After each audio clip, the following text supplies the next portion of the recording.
असल हकीकत मैंने उस बुजुर्ग को भी न बताई। मैंने कहा, मैं मालिर कोटला का रहने वाला पंजाबी हूँ। शौक़े शहादत में सरशार होकर कश्मीर के महाज हुर्रियत परस्त मुजाहिदों में शामिल हुआ हूँ। आपने ठीक फरमाया, मैं कश्मीरी नहीं हूँ लेकिन मुसलमान हूँ। वो बुजुर्ग कहने लगे, तुम ऐन वक्त पर मेरे पास आ गए थे। अगर जरा देर कर देते तो पुलिस ने तुम्हें पकड़ लेना था। पुलिस मस्जिद वाली गली में तुम्हारी तलाश में पहुंच गई थी। अब बताओ तुम कहां जाना चाहते हो?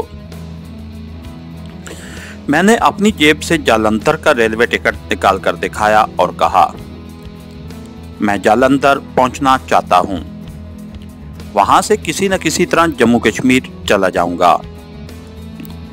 बुजुर्ग कहने लगे, उसके लिए हमें कुछ देर इंतजार करना पड़ेगा,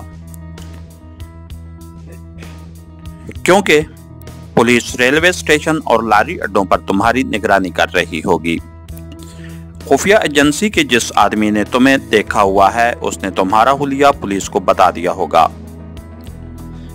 वो बुजुर्ग ठीक कह रहे थे, मगर मेरा उस शहर में ज्यादा देर तक रुके रहना मुनासिब नहीं था। इस दौरान पुलिस शहर की पूरी नाकाबंदी कर सकती थी और फिर मेरे लिए मेरठ शहर से निकलना मजीद मुश्किल हो जाता। मैंने कहा, मोहतरम, क्या ऐसा नहीं हो सकता कि आप मुझे किसी तरह शहर से बाहर निकाल दें? वो कहने लगे, निकालने को तो मैं अभी तुम्हें अपने स्कूटर पर बिठाकर शहर से बाहर पहुंचा सकता हूं, लेकिन भारतीय पुलिस कच्ची गोलियां नहीं खेली। वो जगह जगह और खास तौर पर शहर से बाहर जाने वाले रास्तों पर लोगों को रोककर पूछगछ कर रही होगी। चोर, कातिल और डाकू के लिए पुलिस इतना तरद्दुद नहीं करती। क्या दूसरे मुल्क के जासूस और कश्मीरी मुजाहिदों को पकड़ने के लिए तो वो जान की बाजी भी लगा देती है। खुदा न करे अगर हम पकड़ लिए गए तो तुम्हारे साथ मैं भी पकड़ा जाऊंगा। तुम तो पुलिस की हिरासत से निकलकर फरार भी हो सकते हो, मगर मेरी तो सारी नस्ल बर्बाद हो जाएगी। मैं खामोश रहा। बुजुर्ग ठीक कह रहे थे। उन्होंने ऐन मौके पर मेरी मदद की थी। मैं उनकी इंसानी और इस्लामी हमदर्दी का नाजायज फायदा नहीं उठाना चाहता था। कुछ देर सोचने के बाद वो कहने लगे, तुम ऐसा करो कि किसी न किसी तरह रात हो लेने दो। इतनी देर यहाँ छुपे रहो, यहाँ कोई तुम्हें पकड़ने नहीं आएगा। जैसे ही रात जरा गहरी होगी मैं तुम्हें स्कूटर पर बिठाकर शहर से बाहर छोड़ आऊंगा। जीटी रोड पर पहुंचकर तुम किसी चलती बस, लारी या ट्रक में सवार हो जाना। मेरठ शहर के किसी बस अड्डे या स्टेशन से तुम्हारा गाड़ी पकड़ना किसी तरह भी ठीक नहीं रहेगा। उन्होंने बड़ी अच्छी स्कीम बताई थी। मैंने कहा, ठीक है, मैं यहाँ रात होने का इंतजार करूंगा। मैंने उनके शुक्रिया भी अदा किया। इस पर वो बुजुर्ग बोले, मियाँ, शुक्रिया की जरूरत नहीं है। मैं भी मुसलमान हूँ और कश्मीरियों की जदोजहद आज़ादी का परस्तार हूँ। हमारी इंडियन हुकूमत ने कश्मीरियों की मर्जी के खिलाफ जम्मू कश्मीर में सिर्फ नाजायज कब्जा ही नहीं कर रखा, बल्कि उसकी फौज वहाँ मुसलमानों पर बेपनाह मजालिम तोड़ रही है। अब मेरी जवानी की उम्र नहीं रही, वरना मैं खुद जिहाद कश्मीर में शामिल होकर काफिर हिंदुओं के खिलाफ जंग करता। मैं मेरठ शहर के इस भारतीय मुसलमान बुजुर्ग के इस जज्बे से बड़ा मुतासिर हुआ। दोपहर का खाना मैंने वहीं बैठकर बैठक में ही खाया। ऊपर इस बुजुर्ग की मोहम्मर वालदा एक मुलाजिम के साथ रिहाइश पजीर थी। उसके बड़े लड़के ने शादी के बाद शहर में अलग मकान बनाया हुआ था। 2 लड़कियों की वो शादी कर चुके थे, जिनमें से एक सहारनपुर में और दूसरे अल्लाहाबाद में रहती थी। दोपहर को खाना खाने के बाद मैं बैठक में ही सो गया। बुजुर्ग बैठक को बाहर से ताला लगा गए थे। मैं काफी हद तक बेफिक्र हो गया था, चुनांचे शाम तक सोता रहा। शाम को आंख खुली तो वो बुजुर्ग भी आ गए। वो एक ट्रे में चाय की चैनक और 2 प्यालियां रख कर लाए थे। हमने बैठक में ही चाय पी। वो जिहाद कश्मीर के बारे में बातें भी करते रहे। बुजुर्ग ने अपने लिए चाय की तीसरी प्याली बनाते हुए मुझसे पूछा, तुम और चाय पियोगे? मैंने कहा, जी नहीं, शुक्रिया। वो अपनी प्याली में चाय उंडेलते हुए बोले, भाई मुझे सर दर्द की बड़ी पुरानी शिकायत है। शाम को ये दर्द तेज हो जाती है, चाय के साथ एस्प्रो की 2-1 गोली खा लूं तो बिल्कुल ठीक हो जाता हूं। जल्दी में दुकान से उठकर आ गया हूं। एस्प्रो की टिक्कियां लानी याद नहीं रही। मैंने कोई जवाब न दिया और जेब से सिगरेट की डब्बी निकाली। फिर माचिस निकालने लगा तो बम टैबलेट की 2 टिक्कियां बाहर निकल आईं। वो बुजुर्ग बोले, मियाँ ये तो एस्प्रो की टिक्कियां हैं, लाओ 2 गोलियां मुझे दे दो। उन्होंने मेरी झोली में पड़ी टैबलेट टाइम बम की टिक्कियां उठाने के लिए हाथ बढ़ाया। मैंने जल्दी से टिक्कियां उठाकर जेब में डाल ली और कहा, माफ कीजिएगा, ये एस्प्रो की गोलियां नहीं हैं, ये तो जोड़ों के दर्द की दवा है। मैं तो इस ख्याल से लर्ज गया कि अगर फर्ज कर लिया वो बुजुर्ग जल्दी से 1 गोली उठाकर मुंह में डालकर निकल जाते तो क्या होता। जब वो बुजुर्ग चाय के खाली बर्तन लेकर चले गए, मैंने कुर्ते की चोर जेब में से, यानी उस जेब में से जो कुर्ते के पहलू में खुफिया तौर पर बना दी जाती है और जिसे चोर खिसा कहते हैं, मैंने उसमें से एस्प्रो टैबलेट बम का पत्ता बाहर निकाल लिया। बाकी 13 गोलियां प्लास्टिक के फीते में ही बंद थीं। ये 2 गोलियां शायद भाग दौड़ और रक्शे से छलांग लगाने की वजह से फीते से बाहर निकल आई थीं। मैंने इन दोनों एस्प्रो बम की गोलियों को भी फीते में डालकर प्लास्टिक का फीता अच्छी तरह से बंद करके जेब में रख लिया। आगे से मैं एस्प्रो गोलियों यानी एस्प्रो टैबलेट बम की टिक्कियों को टैबलेट बम ही लिखूंगा। ये बुजुर्ग बड़ा पक्का और सच्चा मुसलमान मोमिन था। अगर उस वक्त वो मेरी मदद न करता तो मेरा पुलिस के हाथों पकड़ा जानी यकीनी था। मेरठ के किसी बाजार में उसकी गोटे किनारे की दुकान थी। उसने मुझे बताया कि तहरीक पाकिस्तान में मेरठ के मुसलमानों ने बड़ा भरपूर हिस्सा लिया। वो कहने लगा, मेरठ के मुसलमान बड़े दलेर मुसलमान हैं। हिंदू तो अब भी हमसे दब कर रहता है। ठीक है, हुकूमत जरूर हिंदू की है, मगर हम भी उनकी आंखों में आंखें डालकर बात करते हैं। इस बुजुर्ग ने मेरी बड़ी खिदमत की। उसका मुझे अपने घर में छुपा लेना बहुत दलेरी की बात थी। इस बुजुर्ग ने अपने सारे खानदान का मुस्तकबिल दांव पर लगा दिया था। आज भी वो बुजुर्ग मुझे याद आता है तो मैं उसकी बहादुरी और इखलाकी जुर्रत पर वाह वाह कर उठता हूँ। शाम को वो आए तो बोले, मियाँ मैंने गुस्ल खाने में गर्म पानी रखवा दिया है, जाकर नहा लो। इस मौसम में शाम को खनकी हो जाती थी। मैंने गुस्ल किया, रात हो गई। वो ऊपर से खाना ले आए, हमने साथ बैठकर खाना खाया। कहने लगे, मैं लारी अड्डे और रेलवे स्टेशन का एक चक्कर लगाकर देख आया हूँ। वहाँ मुझे पुलिस मामूल से ज्यादा नजर आई है। तुम्हारा उस तरफ जाना वाकई मुनासिब नहीं है। मैं तुम्हें स्कूटर पर बिठाकर शहर से बाहर जालंधर जाने वाली सड़क पर छोड़ाऊंगा। जब उन्हें मालूम हुआ कि मैं इस इलाके में पहली बार आया हूँ और इन इलाकों से वाकिफ नहीं हूँ तो वो कहने लगे, देखो मियाँ, जालंधर शहर यहाँ से काफी दूर है। वो मशरकी पंजाब में है और तुम अभी उत्तर प्रदेश में हो। यहाँ से निकलोगे तो आगे बड़ा शहर मुजफ्फरनगर आएगा। उसके बाद तुम सहारनपुर पहुंचोगे। सहारनपुर के बाद अंबाला आ जाएगा। अंबाले के आगे भारतीय पंजाब शुरू हो जाता है।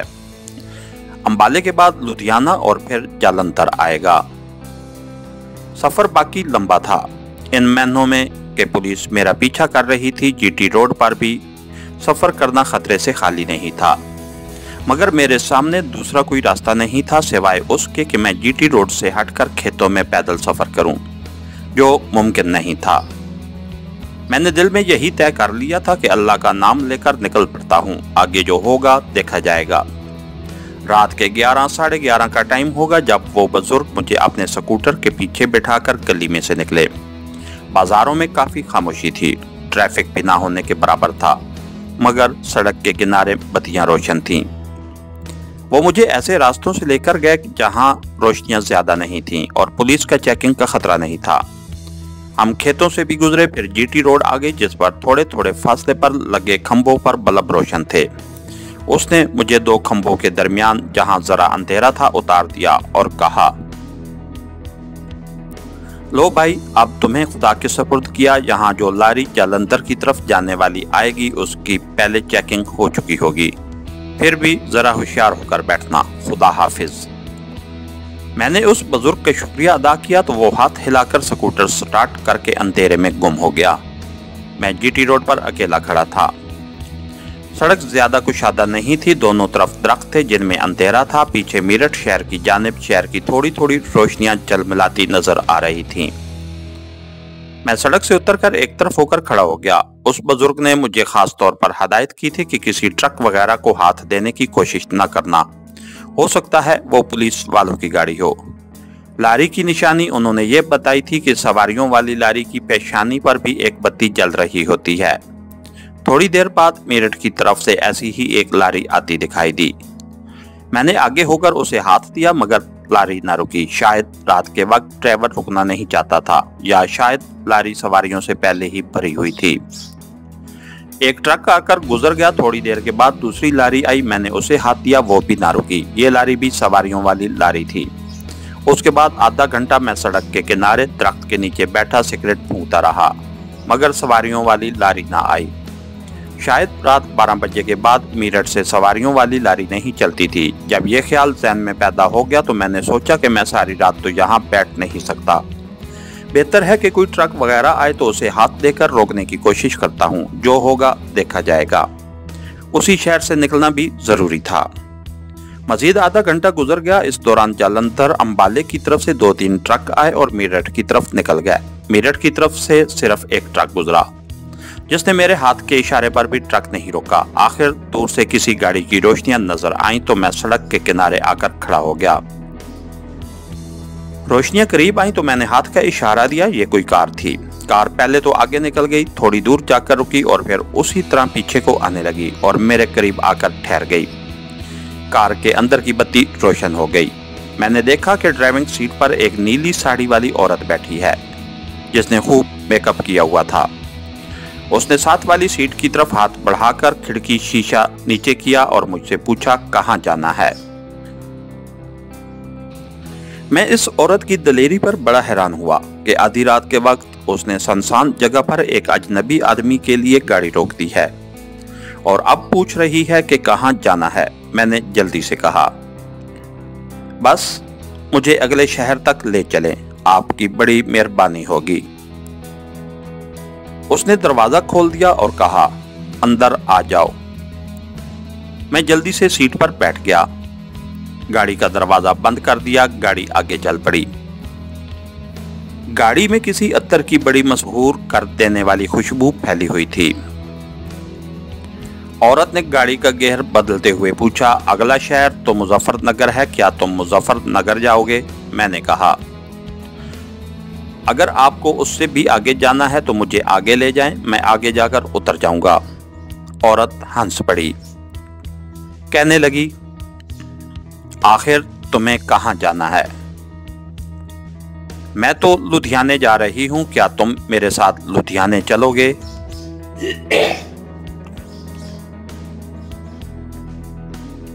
मैंने कहा, आपकी मेहरबानी होगी, मुझे लुधियाने ही जाना है। औरत ने आहिस्ता से कहा, चलो लुधियाने ही चले चलो। कहां से आ रहे हो और मेरठ शहर से बाहर इतनी दूर तुम कैसे खड़े थे? मैंने यूं ही कह दिया कि यहां एक करीबी गांव में अपने एक दोस्त के यहां ठहरा हुआ था। रात को जाने का प्रोग्राम इसलिए बनाया कि कल दिन के वक्त लुधियाने पहुंच जाऊंगा। मेरा दोस्त ही मुझे यहां छोड़कर गया था।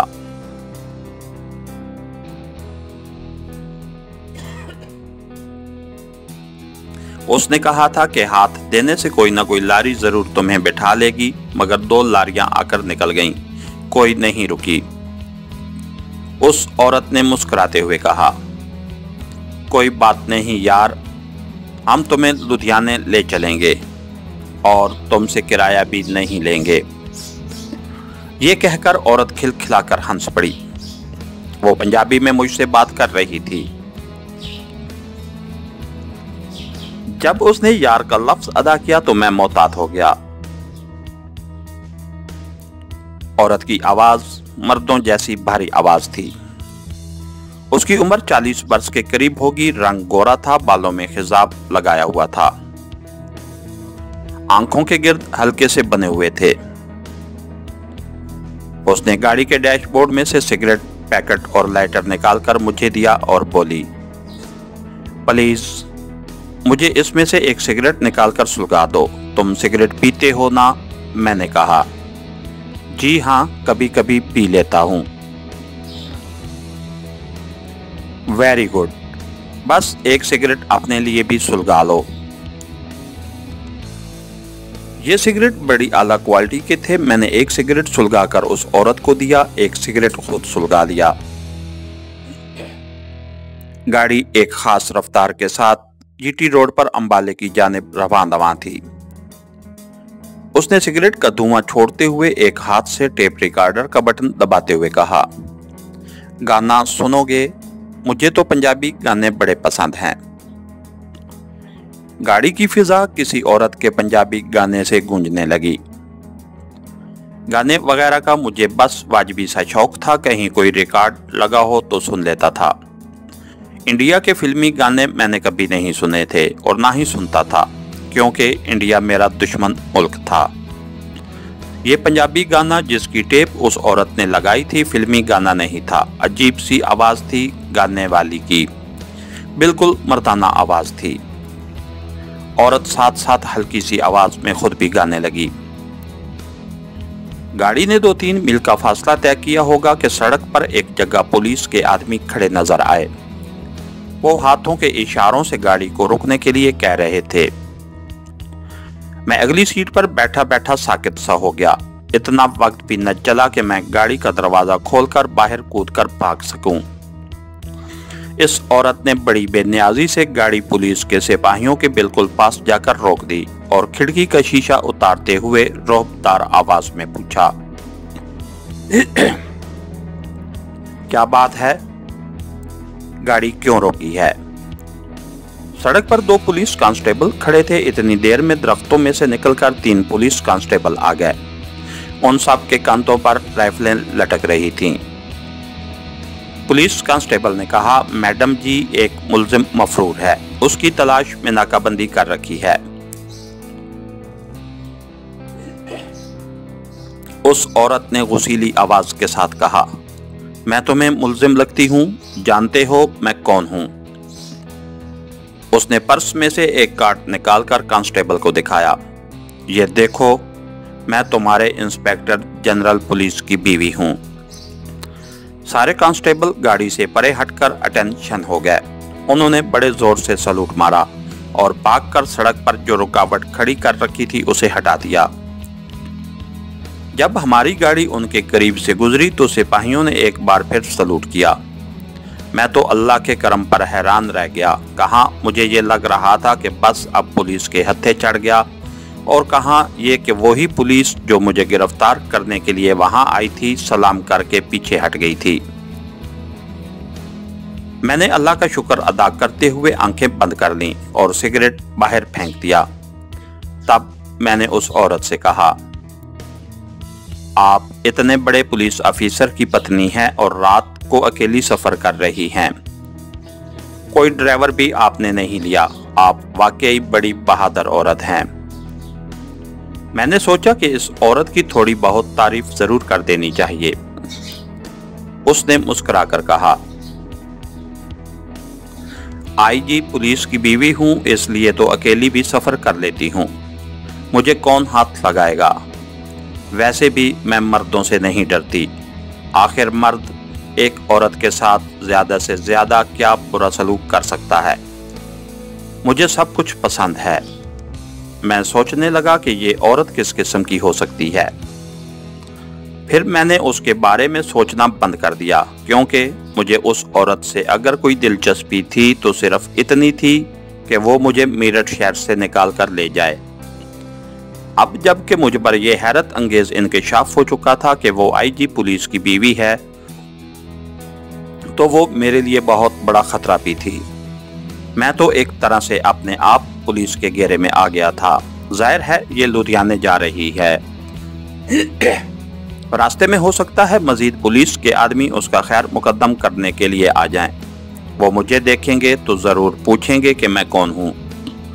इस तरह इस बात का पूरा अमकान था कि मेरा राज फाश हो जाए और मैं पकड़ा जाऊं।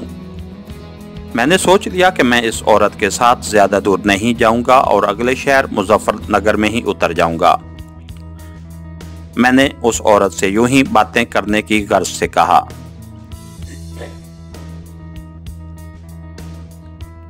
लुधियाने में तो आपकी बहुत बड़ी कोठी होगी, आखिर आप पुलिस के सबसे बड़े अफसर की पत्नी हैं। उसने सिगरेट खिड़की से बाहर फेंकते हुए कहा, हमारी सरकारी कोठी तो अंबाले में है, मगर मैं लुधियाने अपनी माता जी के पास जा रही हूँ।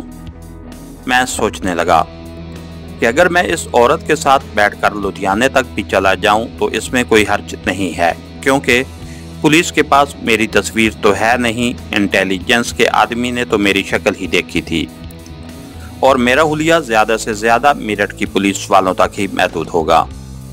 ये औरत बहुत बड़े पुलिस अफसर की बीवी है और मुझ पर कुछ मेहरबान भी लगती है। कम अज कम उसकी बातों से और मेरे साथ जो उसका रवैया था उससे तो यही जाहिर होता था। उसी एतबार से मैं उसके पास एक तरह महफूज भी था। उसके साथ वाली सीट पर मुझे बैठा देखकर कोई पुलिस वाला उससे पूछने की जुर्रत नहीं कर सकता था कि मैं कौन हूँ। मैंने फैसला कर लिया कि लुधियाने तक उसी औरत की गाड़ी में बैठकर जाना चाहिए, लेकिन मैं अब भी बड़ा हैरान था कि ये औरत रात के वक्त अकेली घर से दूर जाने के लिए कैसे निकल आई थी। मैंने उसको मजीद टटोलने की गर्ज से कहा, मैडम ये रास्ता बड़ा वीरान है, रात को यहाँ डाकू वगैरह भी आ सकते हैं। वो बोली, तुम फिक्र क्यों करते हो, मेरे पास भरा हुआ पिस्तौल हर वक्त मौजूद होता है। उसने एक हाथ से अपने सामने वाला डैशबोर्ड खोलकर मुझे अंदर रखा हुआ पिस्तौल दिखाया। उसमें 12 गोलियां भरी हुई हैं। वो असल में रिवॉल्वर था जिसको वो पिस्तौल कह रही थी। असले की पहचान उसे मुझे ज्यादा थी। उसने गाने की टेप बंद कर दी थी। कहने लगी, यार मुझे एक और सिगरेट लगा कर दो। मैंने उसे दूसरा सिगरेट लगा कर दिया तो कहने लगी, तुमने मुझे ये नहीं बताया कि तुम कौन हो, तुम्हारा नाम क्या है, लुधियाने में कहाँ रहते हो, शक्ल सूरत से तो तुम मुझे कोई स्टूडेंट लगते हो। मैंने कहा, यस मैडम, मैं गवर्नमेंट कॉलेज लुधियाना में बीए का स्टूडेंट हूँ। ये दूसरा फाइनल ईयर है। मैंने कॉलेज का नाम इसलिए दिया था कि गवर्नमेंट कॉलेज हर शहर में होता है। गाड़ी शहर के दरमियान में से गुजर गई थी। अब आगे सहारनपुर शहर आने वाला था। वो मुझसे कहने लगी, तुम्हें ड्राइविंग आती है? ड्राइविंग मैं बड़ी अच्छी तरह जानता था। कमांडो ट्रेनिंग के दौरान मुझे हैवी व्हीकल की ड्राइविंग भी सिखाई गई थी। कार तो मैं लाहौर में भी चला लिया करता था। मैंने कहा, हाँ जी, मैं ड्राइव कर लेता हूँ। उसने गाड़ी सड़क के किनारे जाकर रोक दी और जमाई लेकर बोली, मुझे नींद आ रही है, आगे तुम गाड़ी चलाओ। मैं सोच में पड़ गया कि अगर आगे पुलिस की किसी सिपाही ने रोक लिया तो मेरे पास कोई सबूत नहीं है कि ये मेरी गाड़ी है। इस मसले को इस औरत ने खुद ही हल कर दिया। उसने पर्स में से आईजी पुलिस का कार्ड निकालकर मुझे दिया और कहा, अगर रास्ते में कोई पुलिस वाला रोके तो उसे ये कार्ड दिखा देना, वो भाग जाएगा। अब मेरी तसल्ली हो गई। मैं गाड़ी ड्राइव करने लगा। मैं इस बात पर बड़ा हैरान हो रहा था कि मशरकी पंजाब के सबसे बड़े पुलिस अफसर की बीवी यूं अकेली घर से निकल पड़ी है और उसके खामद को भी पता नहीं है। अगर उसे मालूम होता तो वो आगे पुलिस को इत्ला कर देता। कि मेरी बीवी की हिफाजत की जाए, वो अपनी मर्जी से या नाराज होकर मेरठ से लुधियाने जा रही है।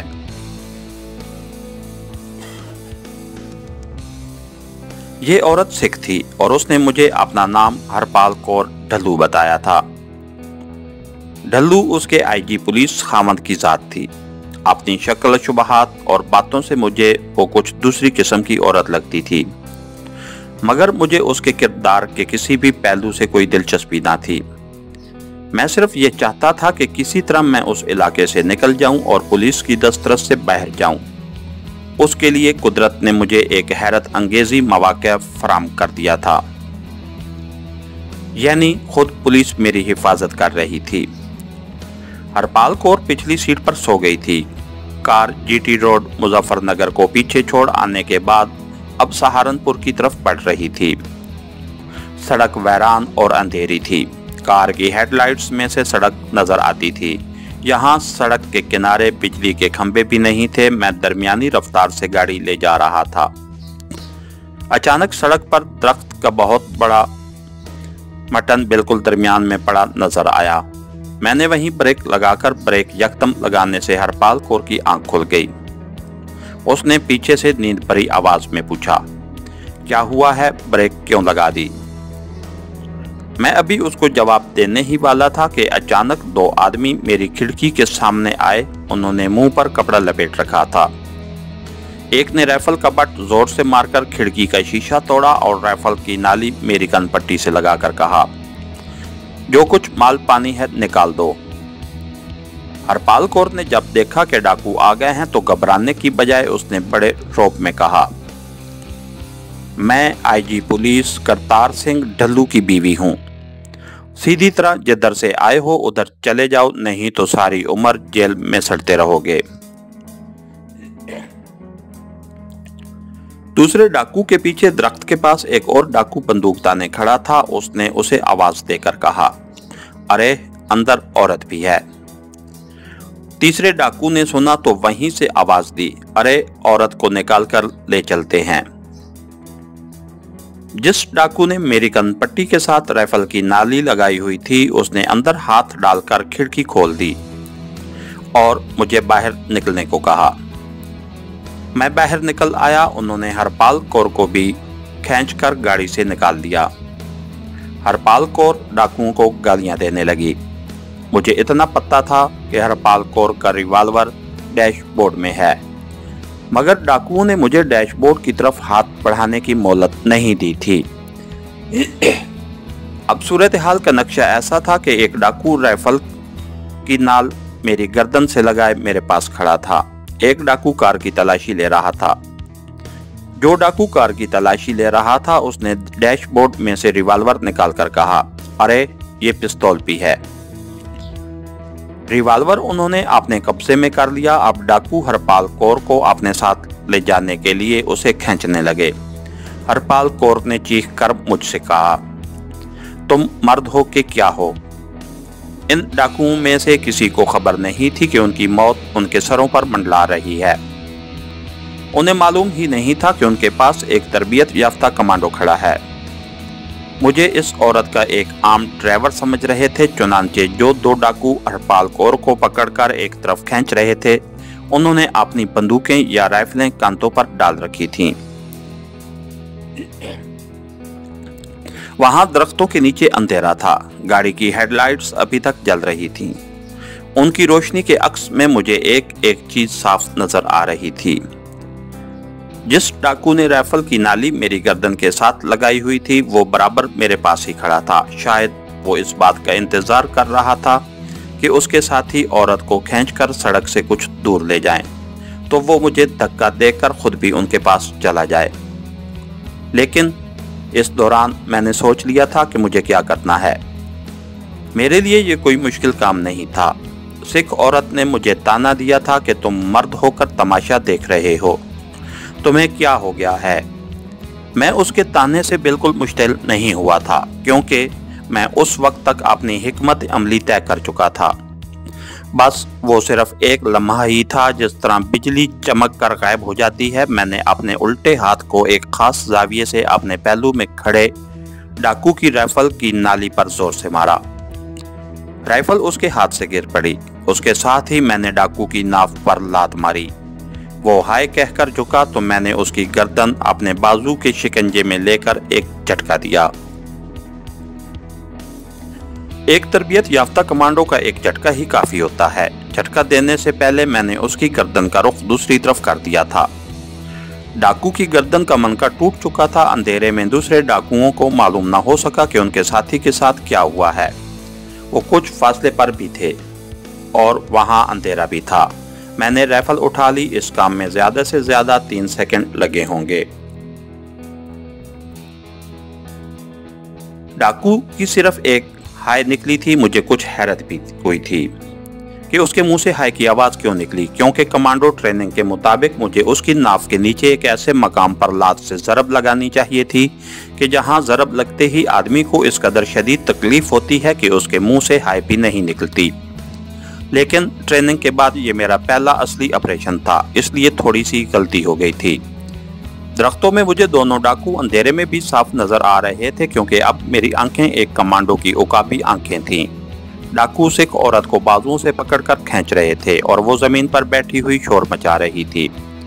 मैंने राइफल की नाली का रुख एक डाकू की तरफ किया, उसके सर को टारगेट की जिद में लिया और फायर कर दिया। 303 की राइफल से फायर का धमाका हुआ और डाकू पीछे को गिर पड़ा। मैं उसी पोजीशन में खड़ा रहा। राइफल की मैगजीन में 2 चार्जर से लोड किए हुए थे। मैंने पलक झपकते ही सेफ्टी कैच को आगे किया और दूसरे डाकू के सीने को शिस्त में लेकर ट्रैगर दबा दिया। दूसरे फायर का धमाका हुआ और तीसरा डाकू भी वहीं ढेर हो गया। मैंने राइफल वहीं फेंक दी और दौड़कर सिख औरत को जमीन पर से उठाया। वो हैरान परेशान होकर मुझे देख रही थी। तुमने फायर किए थे, मेरा पिस्तौल तुम्हें मिल गया था, मैंने उसे उठाते हुए कहा। जी हाँ मैडम, रिवॉल्वर मैंने डैशबोर्ड से निकाल लिया था। मौका पाते ही मैंने उन पर फायर कर दिया। सिख औरत मेरी तारीफें करने लगी। जिस डाकू की लाश कार के पास पड़ी थी और उसकी गर्दन का मनका मैंने तोड़ दिया था, सिख औरत का रिवॉल्वर उसके पास था। मैंने औरत को गाड़ी में बैठाते हुए उसकी आंख बचाकर रिवॉल्वर डाकू की लाश के करीब से उठा लिया। मैं जल्दी से ड्राइवर सीट पर बैठा। गाड़ी का इंजन बंद था, हेडलाइट्स रोशन थी। मैंने लाइट्स बुझाकर इंजन स्टार्ट किया, लाइटें रोशन की और गाड़ी को फर्स्ट गियर में डालकर तेजी से निकालकर आगे ले गया। सिख औरत के अभी तक हवास दुरुस्त नहीं हुए थे। वो मेरे बराबर वाली सीट पर बैठी थी और पुलिस को बुरा भला कह रही थी। मैं सारी पुलिस को डिसमिस करा दूंगी। मैं वाह गुरु की कसम खाती हूँ, मैं किसी को नहीं छोड़ूंगी। अगर तुम बहादुरी न दिखाते तो भगवान जाने मेरा क्या हशर होता। उसने मेरे हाथ पर अपना हाथ रखकर दबाया और कहा, कुंदन जी, मैं तुम्हारा एहसान नहीं भूलूंगी। मैंने कहा, मैडम, ये तो मेरा फर्ज था। वो दाएं बाएं सर मार रही थी। नहीं नहीं, तुम बड़े जोधा हो। मेरा खामिन तो बुढ़ा खोसट है। तुम्हारी जगह वो होता तो कुछ भी ना करता। मुझे तुम्हारे जैसा खामिन चाहिए था। लुधियाना आ लेने दो, मैं सारी पुलिस गार्ड को लाइन हाजिर करा दूंगी। और वो मशरकी पंजाब की पुलिस को गालियां देने लगी। फिर वो सिगरेट सुलगाकर पीने लगी। उसका रिवॉल्वर मैंने डैशबोर्ड के अंदर रखने की बजाय उसके ऊपर रख दिया था। उसने रिवॉल्वर उठाते हुए कहा, यह भी ऐन वक्त पर मैंने अपने पास रख लिया था। अगर साथ न लाती या भूल जाती तो भगवान जाने मेरा क्या हशर होता। उसने रिवॉल्वर को उलट पुलट कर देखा और हैरान होकर बोली, कुंदन जी, इसका सेफ्टी कैच तो लॉक है। तुमने फायर कैसे किया था? मैंने कहा, मैंने फायर करने के बाद उसे लॉक कर दिया था। अच्छा हुआ कि उसने रिवॉल्वर का मैगजीन चैम्बर खोलकर नहीं देखा। अगर देखती तो उसमें पूरी की पूरी 12 गोलियां मौजूद थीं। एक भी गोली फायर नहीं हुई थी। मैं खामखा उसे नहीं बताना चाहता था कि मैंने डाकुओं की राइफल से उन्हें हलाक किया है और एक डाकू की गर्दन तोड़कर उसे मारा है। सिख औरत हरपाल कौर ने रिवॉल्वर डैशबोर्ड में रख दिया। फिर मेरे बाजू पर हाथ रखकर पूछा, तुम्हारे लिए सिगरेट लगाऊं? जी नहीं शुक्रिया, मैं गाड़ी चला रहा हूं। तो फिर मेरे सिगरेट का एक कश लगा लो। और उसने अपनी उंगलियां मेरे मुंह के करीब कर दी। मैंने एक हल्का सा कश लिया और कहा, मैडम प्लीज, मैं सिगरेट नहीं पीना चाहता। कोई बात नहीं कुंदन जी, सहारनपुर के बाद मैं खुद ड्राइव करूंगी। उसके बाद वो फिर डाकुओं को और पुलिस को गालियां देने लगी। गाड़ी सहारनपुर शहर में दाखिल हो गई थी। अभी शहर की पहली सड़क में आए थे, बल्कि शहर में दाखिल ही हुए थे कि सड़क के किनारे की रोशनियों में मुझे सड़क की दोनों जानिब पुलिस की 4-5 गाड़ियां खड़ी नजर आईं। पुलिस की पूरी गार्ड सड़क के दोनों जानिब अटेंशन खड़ी थी। मैं यही समझा कि मेरी मुखबरी हो गई है और सहारनपुर की पुलिस मुझे गिरफ्तार करने के लिए पूरी नफरी के साथ आन पहुंची है। एक सिख थानेदार की वर्दी में सड़क के दरमियान खड़ा हाथ का इशारा कर रहा था। इस दौरान हमारी गाड़ी सिख थानेदार के करीब पहुंचकर रुक गई थी। सिख औरत ने बड़ी शान से कहा, ये सब मेरी आओ भगत के वास्ते आए हैं। मेरे बुढ़े खामद को पता चल गया होगा कि मैं घर से अकेली लुधियाने जा रही हूँ। मैंने नौकर को बता दिया था, बुढ़ा खोसट मेरे साथ कभी कहीं नहीं जाता, मैं अकेली जाती हूँ तो पुलिस को खबरदार कर देता है। सिख थानेदार ने हरपाल कौर की सीट वाली खिड़की के पास आकर बड़े अदब से सलूट किया और पूछा, श्रीमती जी, आप हमारे आईजी साहब की पत्नी हैं, हम आपका स्वागत। हरपाल कौर ने थानेदार को डांट कर कहा, रास्ते में हम पर डाकू पड़ा है। डाकू मुझे अगवा करके ले जाना चाहते थे। ये मेरा कजन मेरे साथ न होता और पिस्तौल के फायर करके उन्हें ठिकाने न लगाता तो भगवान जाने मेरा क्या हशर होता। मैंने महसूस किया कि वो ये जुमला हर बार दोहराती थी कि अगर डाकू मुझे पकड़ कर ले जाते तो भगवान जाने मेरा क्या हशर होता। मुझे महसूस हुआ कि इस जुमले से वो एक खास किस्म की लज़्ज़त हासिल कर रही थी।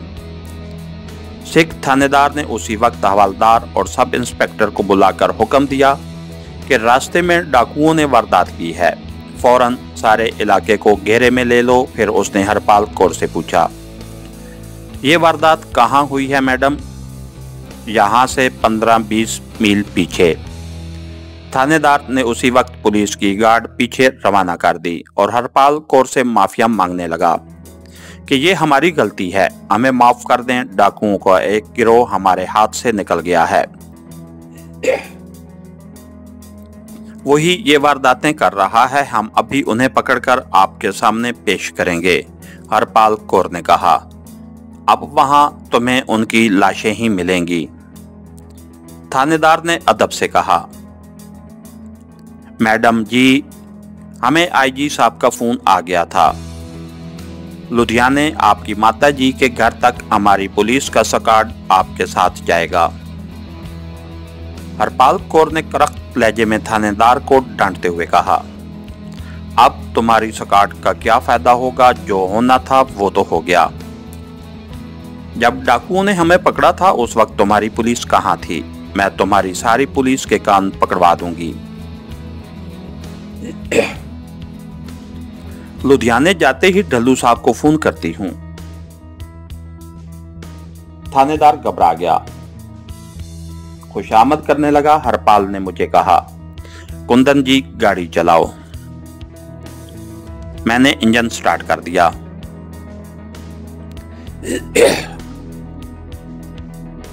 सहारनपुर से निकलने के बाद हमारी गाड़ी इस तरह जीटी रोड पर जा रही थी कि हमारे आगे भी पुलिस की गाड़ी थी और पीछे भी मुसल्लह पुलिस गार्ड की गाड़ी आ रही थी। हरपाल कौर मेरी साथ वाली सीट पर बैठी मजे से सिगरेट पी रही थी।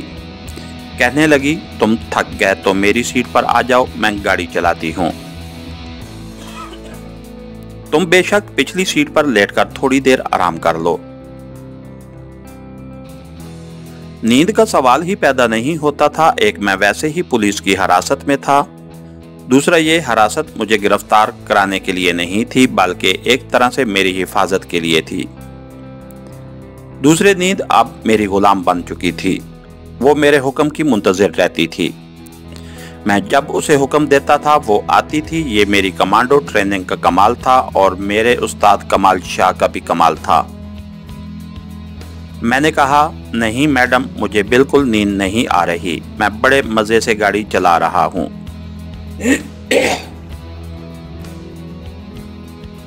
हरपाल कौर ने मेरे हाथ को दबाते हुए कहा, कुंदन जी, तुम मुझे मैडम न कहो, मुझे हरपाल कहो, मुझे अच्छा लगेगा।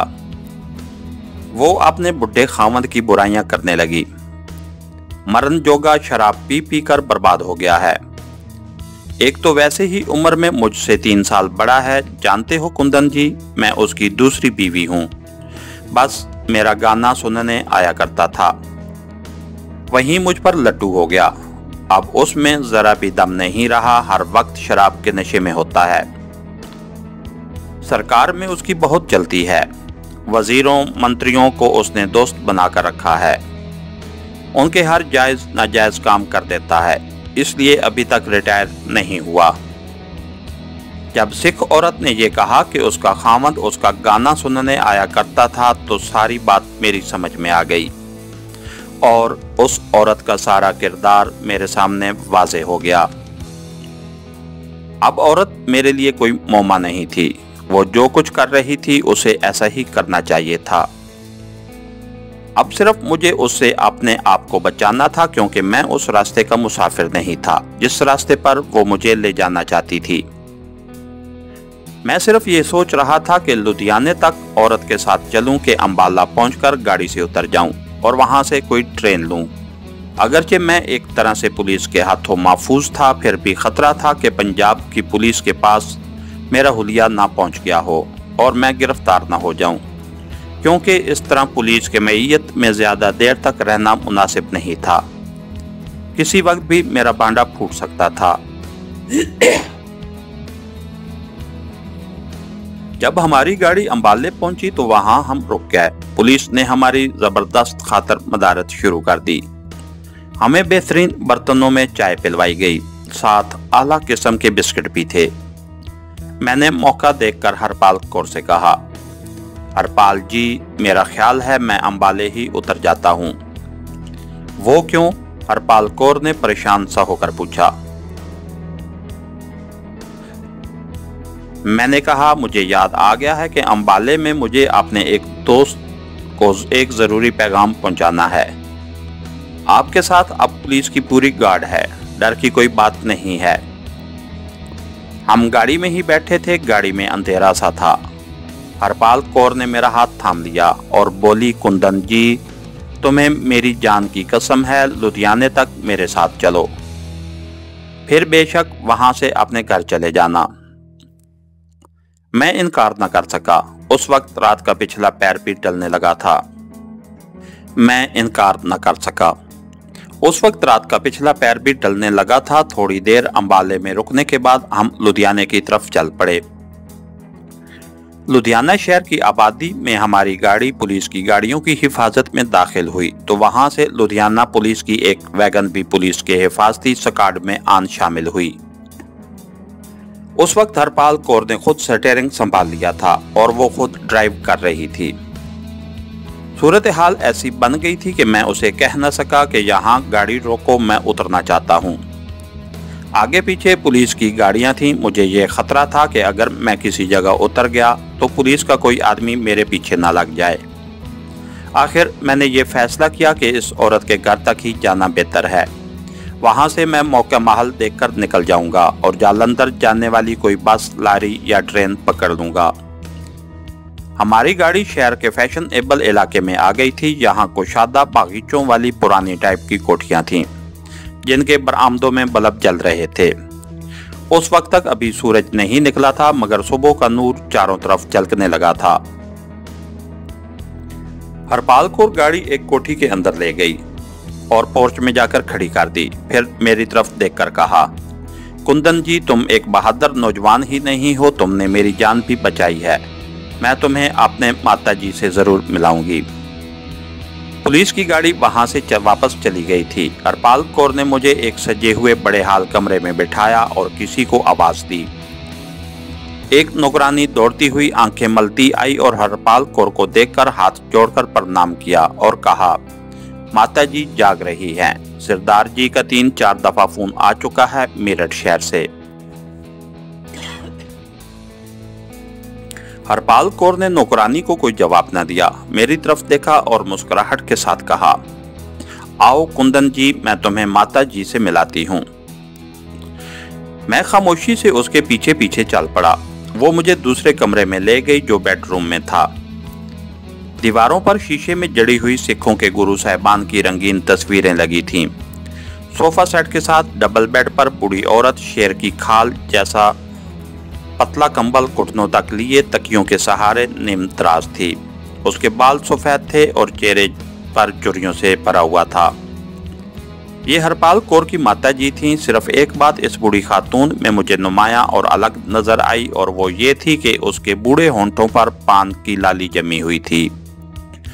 करीब ही सुनहरी पानदान और बेड के पाए के पास उगलदान पड़ा था। हरपाल कौर को देखते ही वो औरत गुस्से में आ गई। हरपालू, तू हद से बढ़ती जा रही है। ढल्लू का मेरठ से कई बार फोन आ चुका है। तू पागल तो नहीं हो गई? आखिर तुझे रात के वक्त अकेली सफर करने की क्या जरूरत थी? हरपाल कौर अपनी मां के पास बैठ गई और बड़े प्यार से उसका बूढ़ा हाथ अपने हाथों में लेकर बोली, माता जी, मैं उस बुढ़े की गोद में कब तक बैठी रहूं? ना मरता है ना मेरी जान छोड़ता है। मां ने मेरी तरफ देखा और पूछा, ये कौन है? हरपाल कौर ने कहा, माता जी, कुंदन है, लुधियाने के कॉलेज में पढ़ता है, रास्ते में मेरा दोस्त बन गया है। इसको लिफ्ट देकर लाई हूं, बड़ा बहादुर जवान है। हरपाल कौर ने अपनी मां को रास्ते में डाका पड़ने वाले वाक़े के बारे में कुछ न बताया। उस बूढ़ी औरत ने बेजारी से कहा, अच्छा अच्छा, जाओ, अब मेरी जान ना खाओ। हरपाल कौर मुझे अपने कमरे में ले आई। उसका कमरा बड़ी नफासत से सजा हुआ था। दीवारों पर इंडियन फिल्म एक्ट्रेसों के बड़े साइज की नीम उरियान तस्वीरें लगी थीं। धीमी सी रोशनी हो रही थी। एक डबल बेड था जिस पर रेशमी बिस्तर लगा था। खिड़की पर मखमल का भारी पर्दा था। ऊपर एयर कंडीशनर लगा था। पलंग के पास ही सोफा सेट था। एक शीशे की अलमारी में गिलास और चीनी के नवादरात रखे हुए थे। पलंग की दोनों जानिब टेबल लैंप, उनमें से सिर्फ एक टेबल लैंप जल रहा था। हरपाल कौर मेरे सामने दीवार की तरफ मुंह करके साड़ी उतारने लगी। मैंने दूसरी तरफ मुंह कर लिया। मुझे उसकी हंसी की आवाज आई, कुंदन जी, बड़े शर्माते हो। अच्छा, फिर ऐसा करो, सामने वाले गुसल खाने में जाकर नहा धो लो, फिर इकट्ठे चाय पिएंगे और मैं तुम्हें तुम्हारे मकान पर छोड़ आऊंगी। मैं भी यही चाहता था। सामने दीवार में एक दरवाजा बना हुआ था जो बंद था। मैं उसे खोलकर अंदर चला गया। सफेद टैलों वाला बड़ा खूबसूरत साफ सुथरा गुसल खाना था। जरूरत की हर शय वहां मौजूद थी। नहाने के लिए टब भी बना हुआ था। मैंने अच्छी तरह से दांत साफ किए। मेरी थोड़ी थोड़ी शेप बढ़ आई थी। वहां मुझे नया सेफ्टी रेजर और ब्लेड भी पड़े हुए मिल गए। खुदा जाने हरपाल कौर ने ये सेफ्टी रेजर और ब्लेड किस लिए रखे थे, क्योंकि उसका खामद सिख था और सिख शेप वगैरह नहीं बनाते। मैंने जल्दी जल्दी शेप बनाई, फिर टब में फुआरे के नीचे बैठकर नीम गर्म पानी से गुसल किया। जिस्म हल्का फुल्का हो गया। उसके बाद कपड़े पहनकर बालों में कंघी की और बाहर निकल आया। हरपाल कौर बेडरूम में नहीं थी। मैंने सोचा कि ऐसा मौका है, यहाँ से फरार हो जाना चाहिए। मैंने दरवाजे को अपनी तरफ खींचा। दरवाजा बाहर से बंद था। मैंने पर्दे को खिड़की खोलनी चाहिए। खिड़की भी बंद थी। पर्दा फिर से गिराकर मैं सोफे पर बैठ गया। टेबल पर हरपाल कौर के सिगरेटों का पैकेट, पर्स और लाइटर पड़ा था। इतने में हरपाल कौर दरवाजा खोलकर अंदर दाखिल हुई। उसने दरवाजा बंद कर दिया। वो बारीक रेशमी जॉर्जेट साड़ी में मलबूस थी। उसके बाल खुले थे जिनमें वो एक हाथ से कंघी कर रही थी। उसके आते ही कमरे में बड़े आला क्वालिटी के परफ्यूम की खुशबू फैल गई। मुझे देखकर मुस्कुराकर बोली, तुम बड़े अच्छे लगते हो मुझे कुंदन जी। वो सोफे पर मेरे पास आकर बैठ गई और कंघी मेज पर फेंककर बालों का पीछे से जूड़ा बनाते हुए कहने लगी, मैं तुम्हें अभी अपने घर नहीं जाने दूंगी, उसको भी अपना घर ही समझो। मैंने जरा परे हटते हुए कहा, नहीं हरपाल जी, मुझे जल्दी घर पहुंचना है, मेरी माताजी भी मेरा इंतजार कर रही होगी। वो मेरी तरफ अजीब सी निगाहों से देखने लगी। बोली, छोड़ो यार, नाश्ता करके चले जाना। मेरा ड्राइवर तुम्हें घर छोड़ आएगा, अपनी माताजी को यहां से टेलीफोन कर दो, बस और क्या चाहिए तुम्हें। मैंने कहा, हमारे घर में फोन नहीं है। वो हंसकर बोली,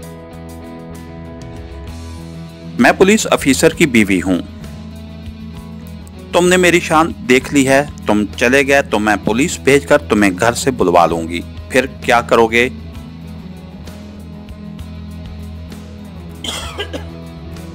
मैंने दिल में सोचा कि इस औरत से छुटकारा हासिल करने के लिए मुझे लूमड़ी की अयारी से काम लेना होगा। लूमड़ी मेरे लिए कोई अनोखा जानवर नहीं था। कमांडो ट्रेनिंग के दौरान मुझे लूमड़ी भी बनाया गया था, मतलब ये कि मुझे उसकी ट्रेनिंग भी दी गई थी।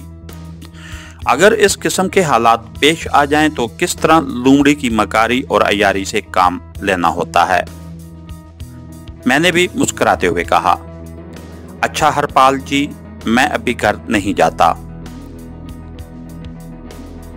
हरपाल कौर ने मुझे अपने साथ लगा लिया।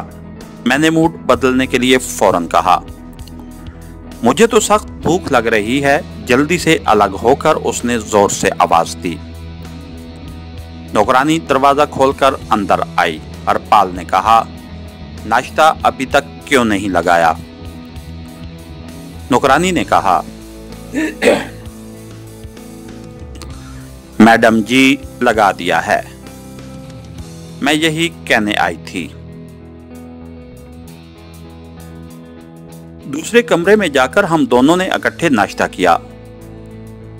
नाश्ता खालिस हिंदू सिखों का था, यानी हलवा पूड़ियाँ, कचूरियाँ और दही वगैरह।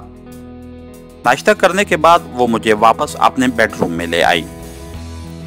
यहाँ बेड की एक जानिब स्याह रंग का टेलीफोन भी पड़ा था।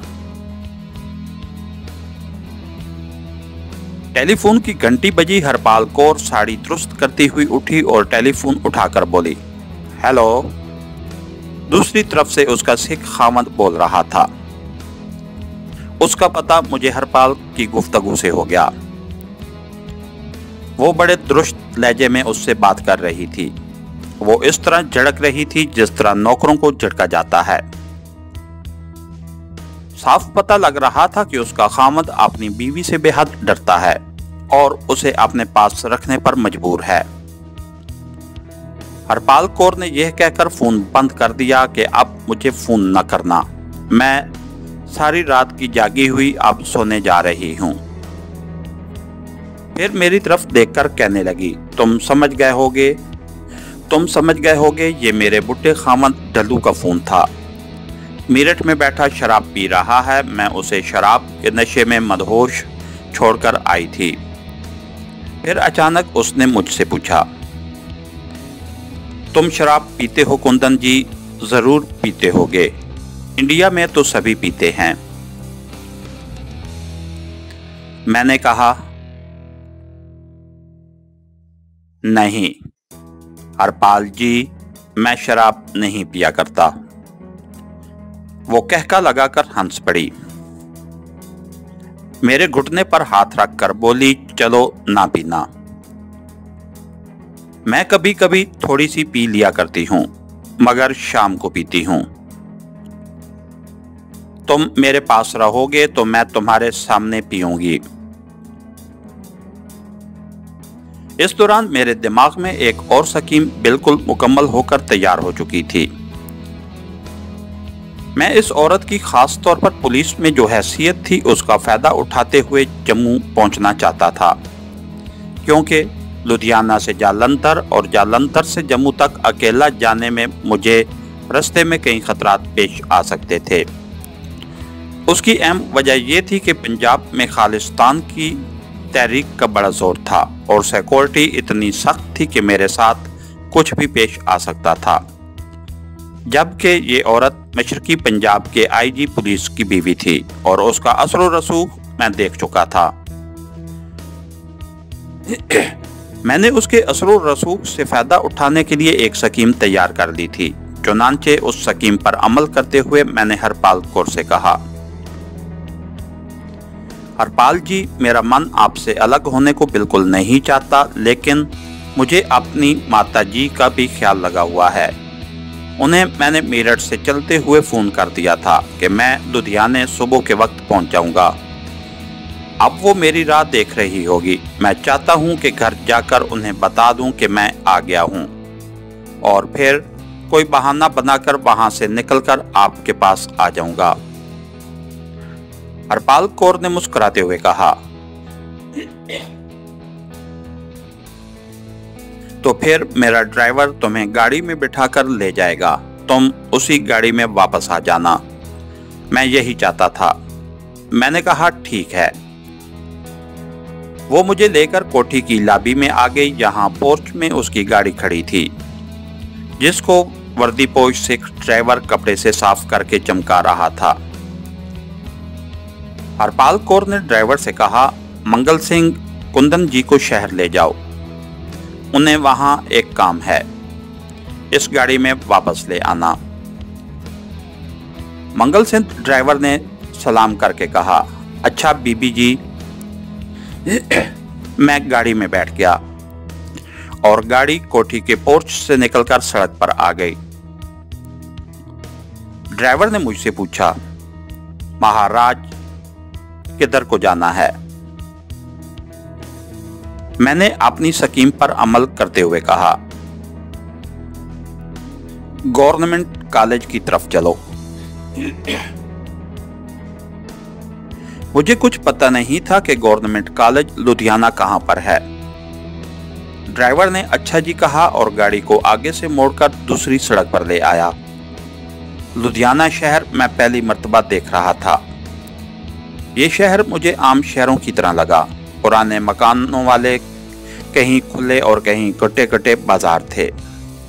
सड़कों पर हर किस्म की सवारी चल रही थी। सिख करपाने लटकाए आते जाते नजर आ रहे थे। शलवार कमीज और साड़ी वाली औरतें भी आ जा रही थीं। गाड़ी मुख्तलिफ बाजारों से घूमती हुई एक इमारत के गेट के पास आकर खड़ी हो गई। इमारत के ऊपर गवर्नमेंट कॉलेज लुधियाना अंग्रेजी और हिंदी में लिखा हुआ था। मैंने ड्राइवर से कहा, यहाँ थोड़ी देर ठहरो, मैं क्वार्टरों में अपनी माता जी से बात करके अभी आता हूँ।